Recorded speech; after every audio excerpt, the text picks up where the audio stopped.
Hello, welcome to From Zero to ROKS. Red Hat OpenShift on IBM Cloud. My name is Daryl Schrag and I am on the IBM Cloud Container Tiger team. I'm sure you've seen other From Zero to videos from my Red Hat colleagues demonstrating OpenShift managed services on other cloud providers. I'm sure they're in the process of creating the From Zero to ROKS video as we speak, but I thought I would get a head start and help them out. In today's session, I'm going to demonstrate how to get started with Red Hat OpenShift on IBM Cloud. Before we get started, I wanted to give you a shopping list of things to think about when looking for a managed OpenShift service. As you kick the tires, make sure you ask about these items. Item number one is the Red Hat account. What are the Red Hat account requirements for a managed OpenShift service?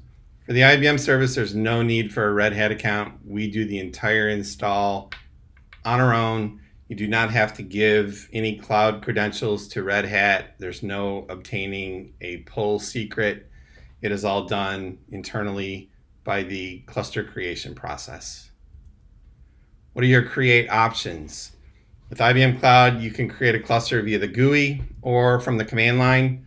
Or if you'd like to use infrastructure as a service, you could use Terraform or Ansible, as we have extensions to both of those for IBM Cloud. What is the SLA of the service? For IBM Cloud, the SLA is 99.99%. Compare that to others. What compliance check marks can you get for the OpenShift service? For the IBM Cloud, it is GDPR compliant, it's HIPAA ready, as well as PCI and SOC 1, 2, and 3 compliant. Ask about the master nodes. For IBM Cloud, the master nodes are free. They're highly available, dedicated master nodes to your cluster. They're network isolated, and you get full cluster admin access without the risk of accidentally taking down the cluster. If you are a Cloud Pak owner, in the IBM Cloud, you can defer the OpenShift license to the Cloud Pak and not pay for it when you create a cluster. This is a unique capability in the market.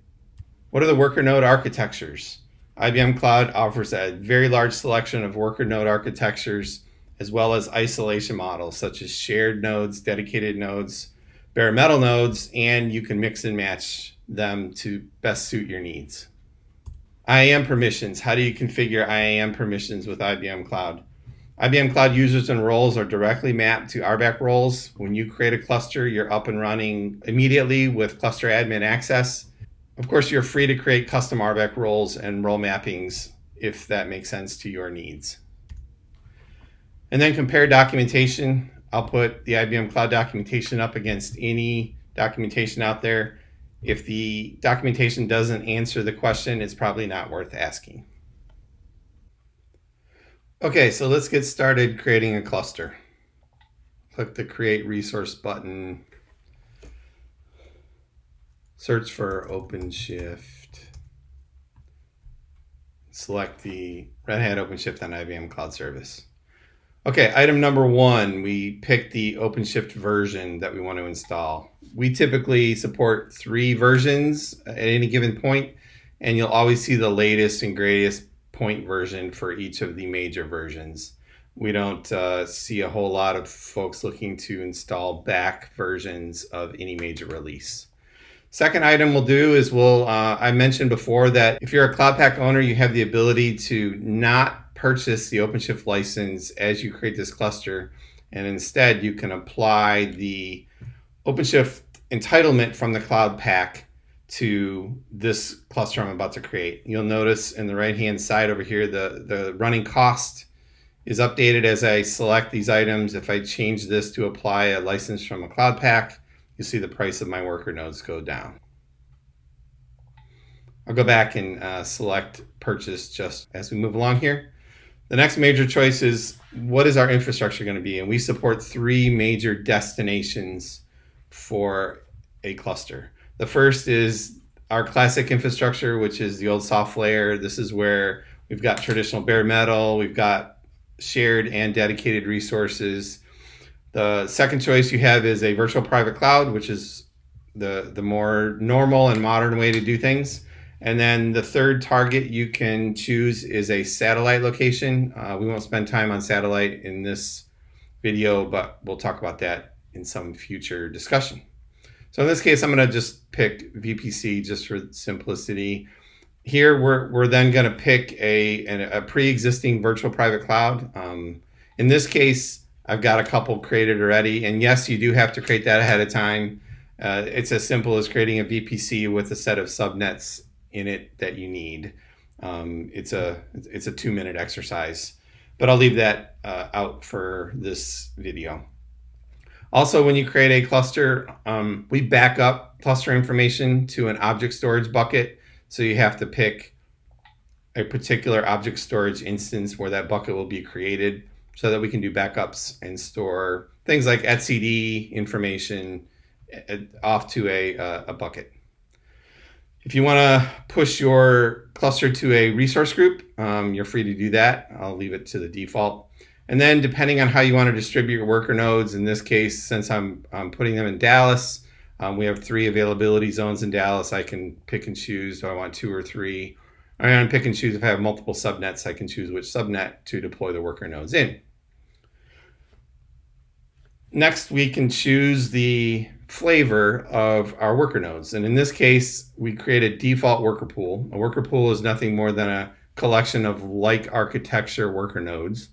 And in this case, I can click to change flavor, and I can pick different use cases here along the side to narrow down my choices. But in this case, I'll just leave the big list here. And I'll pick the smallest one just for simplicity's sake. But you'll notice a whole laundry list of worker node architectures that I can choose from. And then we have the ability to select how many worker nodes we want. This is right at creation time. So in this case, since we're going to create 3 worker nodes per zone, and we have 3 zones, that would be a total of 9 worker nodes. I'm just going to reduce that to 1 per zone just for simplicity's sake. Next, we're going to have the choice of the type of visibility for our cluster. It can be private only or both public and private. And then finally, we give our cluster a name. 02 ROKS. And we'll click create, and I'll be back after this cluster gets created and we'll take a look at what it looks like. Actually, before the cluster gets created, let's go take a look at the details page of the cluster that I've got provisioning. The page gives us some good status of what's going on. We've got 3 of our 3 worker nodes that are pending. We're in the process right now of creating master nodes. They're deploying. We have one add-on that gets automatically created. We got some block storage that is in the process of being added to our cluster, as well as an ingress controller that's pending as well. So as these things get finished, we can watch our deployment here. I'll come back when this is finally done and we'll take a look at the dashboard here.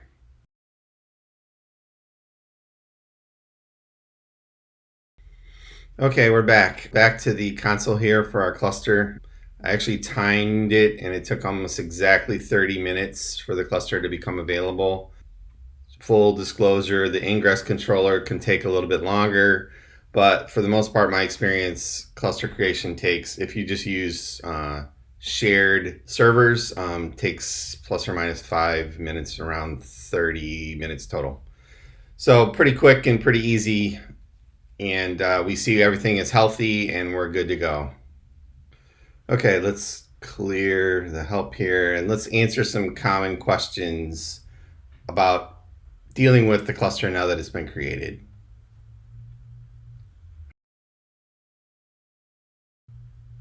How do I open the OpenShift web console? Just click the button here.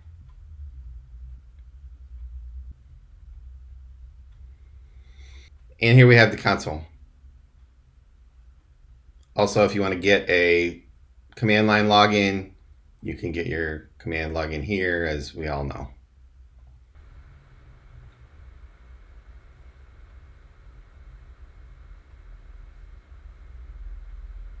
Okay, to upgrade a version of OpenShift, you simply use the menu here, say update version. In this case, we can update the master nodes to the latest point release for 4.6, or if we want to go to 4.7, we can do that as well.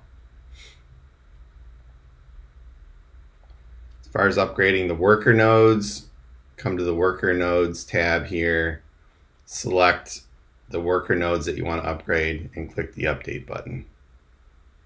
Simple as that.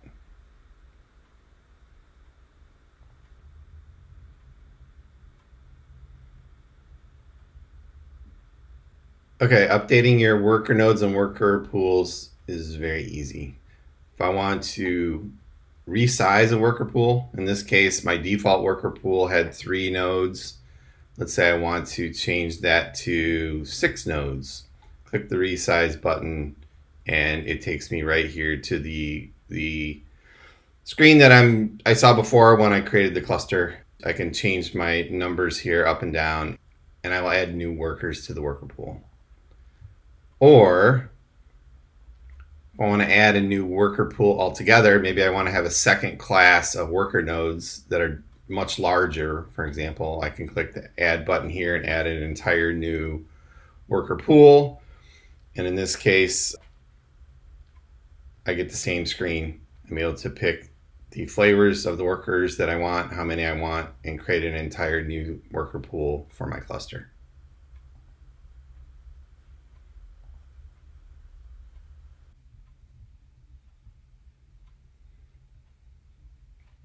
Logging and monitoring is just as easy. If you want to add logging and monitoring to your cluster, it's a simple button click. But first, let me talk a little bit about a lot of the capabilities that OpenShift has. Things like DevOps, logging, monitoring are all components that can be done inside the cluster, but in most cases, it doesn't make much sense to do that if you've got multiple clusters. Now I have to go to that specific cluster to do things like monitoring and logging. Why not centralize that? So in the IBM Cloud, we allow you to connect logging and monitoring to an existing logging and monitoring service. So in this case, if I want to connect to a logging service, simply click the button, pick the region and the actual instance of our logging service, click connect, and I'm done. Same with monitoring. Click the button, select the monitoring instance that I've got out there, click connect, and I'm done. No need to go to the command line, no need to create any OpenShift resources by hand. It's all done through the user interface.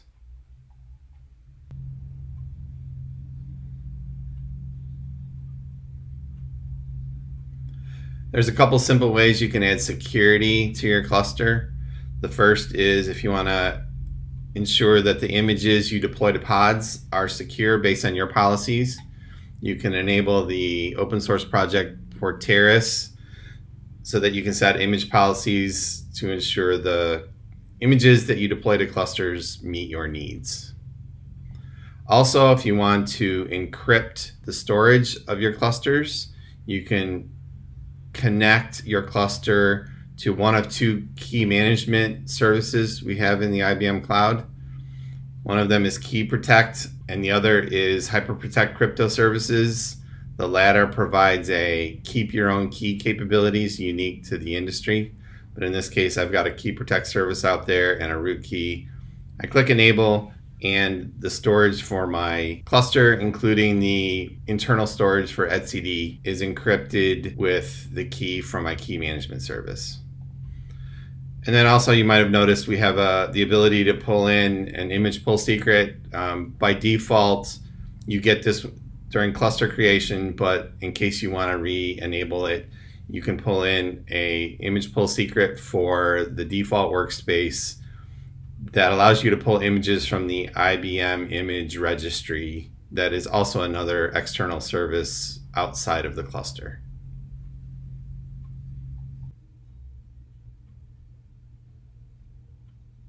So what else can I do to my cluster? So let's go take a look at some of the add-ons we can add to our cluster just by clicking a button. To go to the bottom of the page, we can actually just take a look at some more details on what's on this page as we go. Cluster ID, the version of OpenShift currently run, what type of infrastructure, when it was created, the resource group. We get a little health check on the health of our worker nodes, the public and private endpoint of the cluster, as well as an ingress domain DNS entry. And then here at the bottom, we have the ability to see some add-ons that we can add to our cluster. Things like diagnostics and debugging, static routes, OpenShift container storage, or now it's called, I think, OpenShift data foundations. Some other things here you can easily install just with the click of a button or get the documentation. And then if I go over to the larger IBM catalog and type in OpenShift into the search bar, I see all of the things, not only the actual OpenShift service itself, but all of the things I can install into OpenShift, like an F5 ingress controller. Portwork is a major capability you can add for storage, as well as DR and backup. Many of the cloud packs for backup, we've got Kasten coming soon from Veeam. And for additional storage options, there is Robin.io as well. So lots of things you can easily add to your cluster simply by clicking Create from the catalog.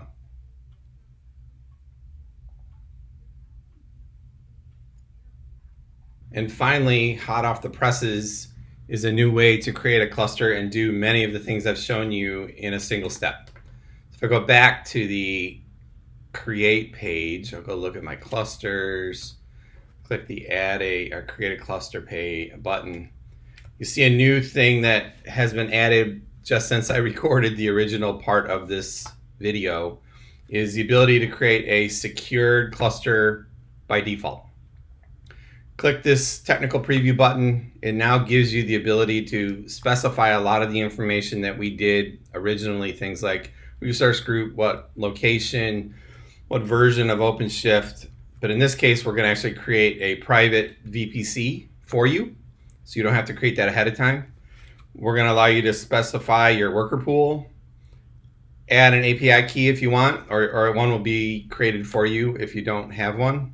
And then automatic integrations to services you already have existing, as well as creating a new instance of Key Protect and also a new root key.